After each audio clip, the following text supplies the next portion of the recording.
une partie importante de l'électorat juif se pense juif non sioniste. Il y a même des synagogues ici qui sont des synagogues non anti-sionistes, ce qui me paraît assez contradictoire, mais bon. Eh bien, nous avons le plaisir d'être en ligne avec Bruno Grandsart. Bruno, bonjour, Boker Tov. Bonjour, bonjour. Merci d'être avec nous ce matin.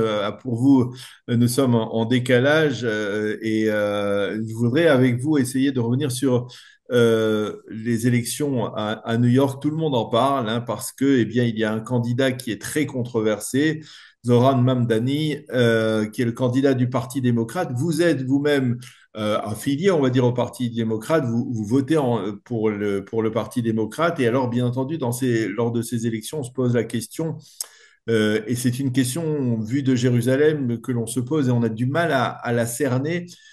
Comment la communauté juive de New York, qui est la plus importante communauté juive, on va dire, au monde, eh bien, va voter? Et est-ce qu'il y a effectivement, concrètement, un pourcentage important de juifs, parmi lesquels des démocrates, qui vont voter en faveur de Bamdani? Ah, c'est sûr, c'est sûr. Alors d'abord, je vais juste dire, on a dans le Parti démocrate, et c'est depuis toujours, un clivage entre la gauche et les centristes, hein, maintenant plutôt l'extrême gauche et les centristes. Donc ce clivage, il n'est pas original.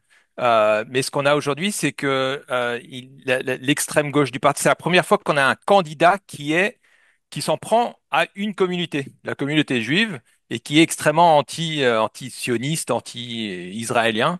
Et donc c'est la première fois vraiment qu'on vit ça à New York, qui est quand même une ville qui a été façonnée par la communauté juive, ou très influencée hein, depuis un siècle. Et Alors, comment on explique ce paradoxe? D'un côté, vous me dites, il est résolument anti-israélien, ça on l'a bien compris, et il est même peut-être hostile à la communauté juive. Et d'un autre côté, il y a, au sein du Parti démocrate, où il y a en général une majorité d'électeurs juifs, c'est-à-dire, on peut dire qu'il y a on va dire, les juifs votent à trois quarts pour les démocrates et un quart pour les républicains. Comment expliquer d'abord, quelle est la proportion de Juifs de New York qui vont voter pour Mamdani et comment vous expliquez ce vote? alors, je peux pas vous dire les chiffres exacts, j'en sais rien, mais ce qu'on a vu dans les élections, dans les primaires, euh, j'ai pas les chiffres pour vous dire exactement, mais environ Les tendances. 20 à 30% des Juifs new-yorkais, je pense, hein, sont extrêmement anti-israéliens et anti-sionistes et prêts à voter pour un candidat comme Mamdani. Donc, la communauté juive, en majorité, a toujours été une communauté très de gauche, hein, démocrate, hein, gauche américaine. Euh, et, et parmi cet électorat, il y a une partie importante de l'électorat qui est très, très à gauche, ce qu'on appelle les progressistes. À débattre si le terme est correct ou non, si c'est le progrès ou non, mais en Oui. tout cas, voilà, l'aile gauche du parti. Et donc, je dirais qu'une partie importante de l'électorat juif s'identifie avec ces progressistes. Et pour eux, leurs valeurs universalistes progressistes sont plus importantes que les valeurs de la communauté juive. Alors, Y compris alors que l'État d'Israël est en train de sortir de 2 années de guerre, c'est-à-dire que il y a véritablement au sein de la communauté juive, en particulier à New York, donc il y a une sorte de détachement par rapport à l'État d'Israël. très clairement, il y a un détachement par rapport à l'État d'Israël.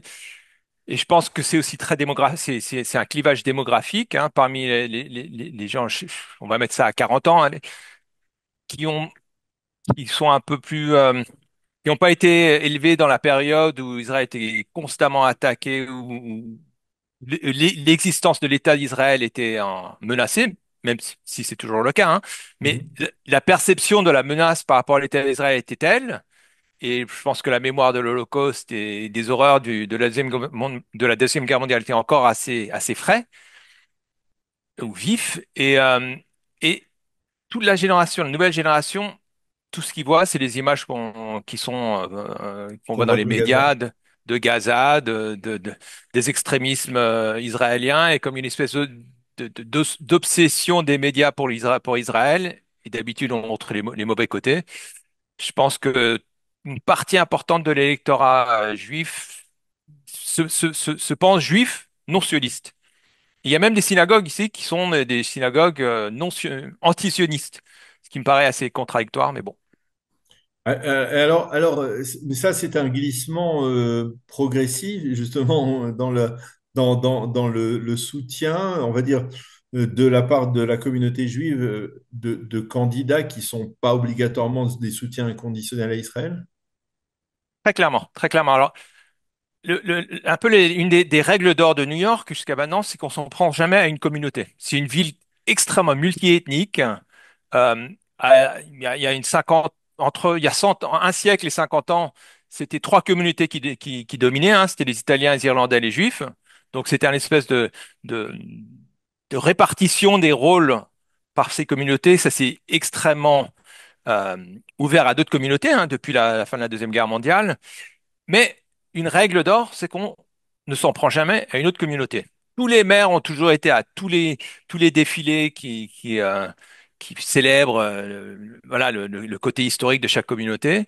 C'est la première fois qu'on voit un candidat qui s'en prend ouvertement à une communauté. Ça, c'est assez. Je Et, pense que et, et ce sont les Juifs. et ce sont les Juifs. Lui il dira pas que ce sont les Juifs, c'est Israël. Très clairement, c'est Israël et le sionisme. Euh, alors maintenant, qu'est-ce qui permet qu'ils puissent faire ça? Pourquoi? Pourquoi ce Oui. changement? Alors d'abord, l'influence de l'électorat juif a quand même beaucoup diminué, hein.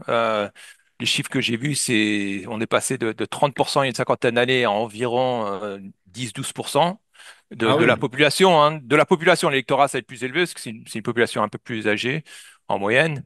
Euh, donc Seulement déjà, 10-12% de Juifs parmi la population new-yorkaise? c'est les chiffres que j'ai vus, mais je parle de la ville de New York, hein, je parle pas de l'agglomération new-yorkaise. Toute D'accord. l'agglomération, c'est plus important. Alors ça, c'est un point important. Deuxième point, c'est qu'on a eu un maire de gauche, Bill de Blasio, il y a le maire précédent. Ensuite, le maire actuel, Adams. C'est pareil, il y a eu ce clivage progressiste centriste, c'est un centriste qui a gagné. Le maire noir euh, Adams, qui est un centriste, mais euh, qui a eu pas mal de problèmes d'éthique, hein, de problèmes Oui. de voilà. Et donc déjà, il y a peut-être un désir de repasser vers du progressisme. Ensuite, le candidat centriste, c'est Cuomo, qui vraiment est un candidat problématique, hein, qui est un centriste, l'ancien gouverneur de New York, mais qui a dû abandonner à cause de, je pense qu'il avait il a été accusé par une douzaine ou plus de femmes d'harcèlement sexuel. Il a eu des problèmes d'éthique aussi. Euh, il est vu un petit peu comme un espèce de Trumpiste. Il a plus de 70 ans. Mhm. Voilà, est-ce que c'est l'avenir du Parti démocrate? Donc, on a mis en face de Mamdani un, un gars qui est un peu, voilà, qui a un passé difficile. Et troisièmement, Mamdani est un candidat extraordinaire. C'est un communicateur, mais extraordinaire. Il est très, très, très bon. Il est très doué. Il est très habile. Et il a une vision des choses qui est très claire. Même si c'est une vision avec laquelle beaucoup de gens ne seront pas d'accord, surtout les gens qui visionnent I-24. Euh, mais voilà, c'est un très très bon candidat. Je pense que Alors, c'est les trois facteurs. Et pardon, il y en a un quatrième, c'est que oui. Trump, voilà, il y a un espèce de dégoût envers Trump et comme un espèce de désir de montrer son dégoût envers Trump. Et Mamdani, c'est le combattant, le gars qui s'en prend à Trump, et qui coche toutes les cases. Il a 33 ans. Il est d'origine euh, indienne, musulman, mais élevé en Ouganda. Donc, un peu, il coche toutes les cases progressistes. Alors bon, quels sont dans les derniers sondages, il semble être le candidat favori, n'est-ce pas? Je serais très surpris s'il ne gagnait pas. Je serais très surpris.